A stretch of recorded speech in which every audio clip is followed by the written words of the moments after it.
Hi everyone, it's your favourite Atomic Blonde here with another dose of pop chat. Hope you're all well, enjoying the reviews that are going up at the moment. So this one, as I said in my last review for Venom 3, so go check that one out. Talking about the Penguin today. So I mean, a show that nobody asked for, nobody wanted, and has just blown our socks off, or certainly mine anyway. I mean, what can you say? What a fantastic show. I reviewed the first couple of episodes when the show started, was impressed then.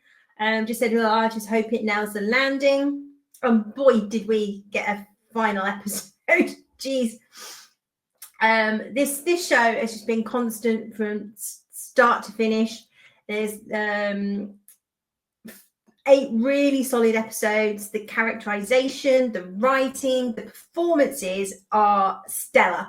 I mean, Colin Farrell in this is just sublime. I think, obviously as an actor, he's got a very strong Irish accent, and his New York accent is just fantastic.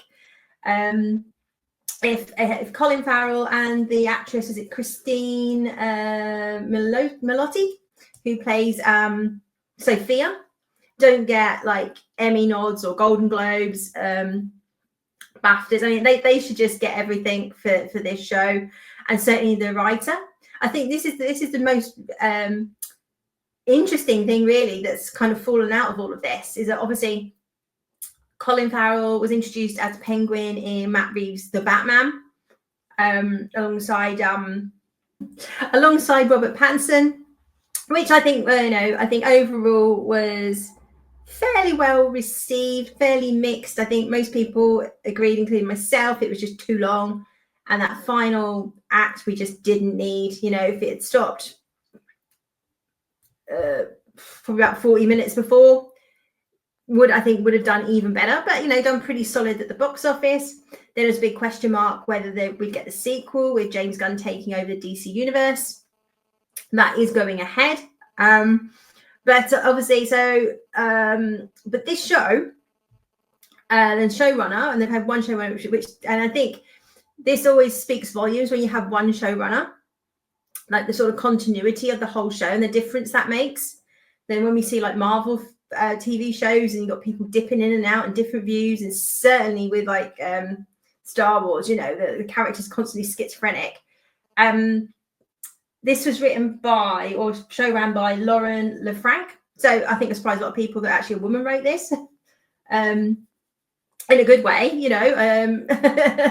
that given the scale of the violence and stuff like that, generally it's not female writers, but kudos to this person. I'm not aware of anything else that they've written. I should probably look into that. But the fact that Matt Reeves has had nothing to do with this, other than he's kind of on it as executive producer, I think speaks volumes. And this is almost a little bit like the situation where you had with Kurtzman Trek, and Terry Matalis comes along with Picard Season 3, knocks it out the park, completely shows up Kurtzman. We've now got this fantastic writer who's done this such a solid show. I haven't seen anybody that said they don't like this. We've all got nitpicks, sure, but it's come along, done such a solid show, to the point that people are saying, actually, I've gone back and watched the Batman, and actually now I'm excited for Batman Part 2, which nobody really was, to be fair. It's a bit like, done a fairly good job. Whether we get another one or not, not that bothered. So, I mean, kudos to this person. And if they've got any sense, which we know Hollywood doesn't, we'd like to think that Matt Reeves would bring her on as a co-writer for Part 2. What we have heard is Colin Farrell's barely in Part 2, maybe 5 or 6 scenes. So however that storyline is going to play out, it's either going to be in a third Batman film, because apparently it was meant to be a trilogy, or in maybe a season 2 of The Penguin. So I think when I did my original review, that was kind of a view that this was like one and done. And I'm kind of happy with that. We kind of see Oz's journey, you know, how Oz has, you know, basically come to be the Penguin, how he ended up like running everything. And then from there, we know obviously that he's going to be at some point facing the Batman. So, and again, like any of these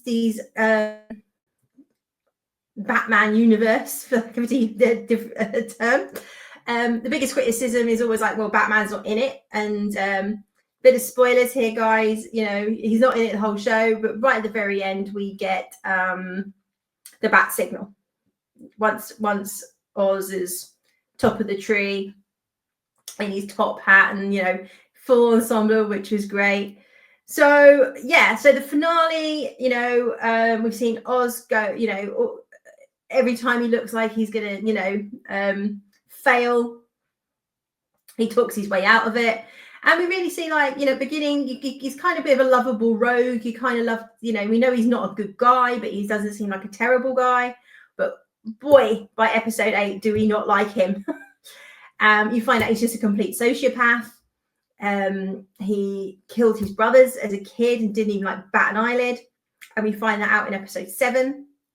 Episode 8, we find out that basically his mother knew, and she's always known that he murdered her sons. And at one point, she was going to ask the leader of the kind of mob at the time, who she was doing the books and things for, to take him out, basically, because she's just like, you know, this kid's bloody dangerous. But somehow, you know, Oz talks her around and says he's going to look after her, and, you know, promises her the earth. And, you know, kind of the rest is history. But we just sort of see the complete callous nature of Oswald, especially, and again, heavy spoilers here, guys. So if you've not watched the finale, I don't know why you're watching this review, but heavy spoilers. So we've seen this lovely character arc of Victor, played by, was it Renzi Feliz? Is it Feliz?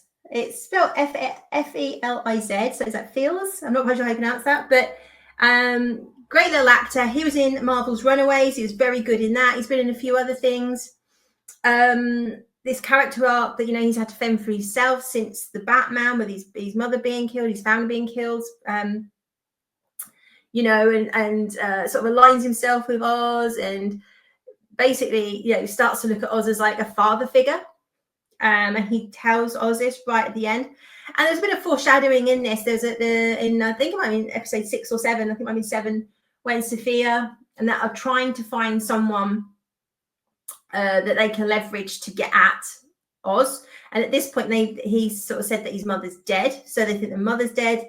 There's the brothers are dead. There's no girlfriend that they know of. Basically, they sort of say, look, he's got no one. There's no one that he cares about. And there's sort of a bit of foreshadowing there. And boy, do we not learn that in the final episode. So Vic sort of, you know, he gets Oz out of a massive hole. He's basically absolutely instrumental in getting Oz to taking over the Empire. And, you know, he's sort of sitting there and he's like, hey, kid, look, I can't take you on the rest of the journey. He's like, well, what are you talking about? And he just literally chokes Vic to death, just kills him there and then. Because again, he obviously, you know, it would be a weakness for him, right? If he cares about this Vic, or even perceived to care about this Vic, people could use Vic against him and leverage him, which is a really twisted way of thinking at the end of the day. But we just see the absolute calculatedness of Oswald, and, you know, being the kingpin, you know, top of the tree, is more important to him than anything else. His mum was obviously has Lewy bodies, which one of my uncles actually suffering from that. So some of it was a little bit difficult to watch with her dementia, because it's very, very personal. But I thought it was portrayed very well. Yeah, so she ends up and again we see a scene where she, you know, because they are similar to Alzheimer's, elusive for a while. They know who they are, where they are, and then they kind of go in and out until the disease progresses so much that they don't know who you are anymore, etc. And she basically says to him, look, I don't want to end up like a vegetable. I don't want to end up, not knowing what I'm doing, and not knowing that I'm going to the toilet, all those horrible things that those dehumanizing things that happen with these terrible diseases. So she asks that when she gets to that point, that Oz deletes her, basically puts her out of her misery, and he promises her that he won't let her live like a vegetable, which is the term they used. But then obviously through this sort of traumatic experience of being kidnapped by Sophia and being almost like hypnotized, they find out about Oz killing his brothers, that she knew, that she hates him. And that's like devastating to Oz, that she hates him. She says she hates him. She always hates him. Whereas he says everything he does is for his mother, and all he wants is for her to say she loves him and that she's proud of him. She ends up then having a massive stroke, and obviously with the damage to the brain anyway because of the disease, she ends up almost like a lock-in. Like she's just like there's nothing there, and then he keeps her alive and puts her in this penthouse suite like he always said that he would, just sort of looking out over Gotham. And he sort of comes in and he speaks to her, and you sort of just see this tear rolling down her face. So you're a bit like, how aware is she of what's going on, or is she having sort of lucid moments that, and it also just proves that he never done any of this really for her at all. It's just something, in his head, like, he's convinced himself that but it's really all for him, and then there's a very disturbing scene where, he is obviously a prostitute that he's been seeing through the series, that she's sort of dressed up in a dress that we've seen his mother in flashbacks, and they're sort of dancing, and he's like literally saying to her, tell me you're proud of me, Ma, tell me that you love me, Ma. And she does, because she's being paid. And it's just so that obviously Oz has been portrayed as like, needy, clingy, a bit unhealthy relationship with his mum, and they've kind of pushed it, I know, that little bit too far to sort of say he's almost got this almost incestuous kind of feelings towards his mother. I don't think anything ever happened. It's certainly not portrayed, but but that final bit was just a little bit ooky and a little bit unnecessary. But I think it maybe just goes to show just how twisted Oz's world is and how he justifies everything that he does. I think that's why it's there. But anyway, enough said about that. So anyway, I mean, I think the great thing about this show is, as I said, like, you've got a villain who's a villain. He's not a thirst trap. He's not like a villain with a heart of gold. There is no good side to this guy. It's great to get back to that kind of characterization. He's a bad guy and we shouldn't be rooting for him. And even at the start, and I think it's why this TV show is written so well. At the beginning, you are kind of rooting for him. He's sort of, you think he's like down on his luck and he's always been passed over, and he's basically a good guy trying to look after his mother. But as this journey goes on and you learn more and more about him, you realize that is not the case at all. Oz is out for Oz, and that's it. And that really culminates at, say, in the finale, which is just, really, really solid landing. So great job. Brilliant show. Go check it out. And I think as well, I mean, I have a friend who doesn't like any sort of superhero, Marvel, all that kind of thing. And I recommended this to her. I said, hear me out. Don't shoot me down. And she absolutely loved it, because she does like things like Sopranos, Casino. So if you're into your gangster type stuff, absolutely go check this out. You will love this show. It really doesn't sort of venture into superhero territory, but it's just a fantastically written show. Let's hope we get more shows that are written to this caliber, not necessarily in the same genre, but certainly in this caliber. I think it's done really well in the ratings, seems to have, say, nothing but praise, and fingers crossed that, Colin Farrell and that will win awards for this. Easy for me to say. God, can't wait for my brain to kick back in. So recommend it. A solid 9 out of 10. This is up there with The Gentleman this year. I'm not sure which is my favorite. Probably still The Gentleman, because I do love Guy Ritchie stuff. but 2 really solid shows this year. And I have done a review of The Gentleman. Go check that out. But definitely, if you like this, you'll love The Gentleman and vice versa. So go check those out. So that's it. That's The Penguin. Great gangster series. Great performances. Let's just say, as I said, let's hope we just get more. We start to get more of this caliber of writing in all our shows. So let me know what you think, as always, in the comments. Did you enjoy the show? Is it not for you? What was your favorite bits of the show? What was your standout performances? Do let me know. And as always, please like, share, and subscribe. Really does help. And I'll be back with another review soon and a bit of chat. So you take care now. Bye-bye.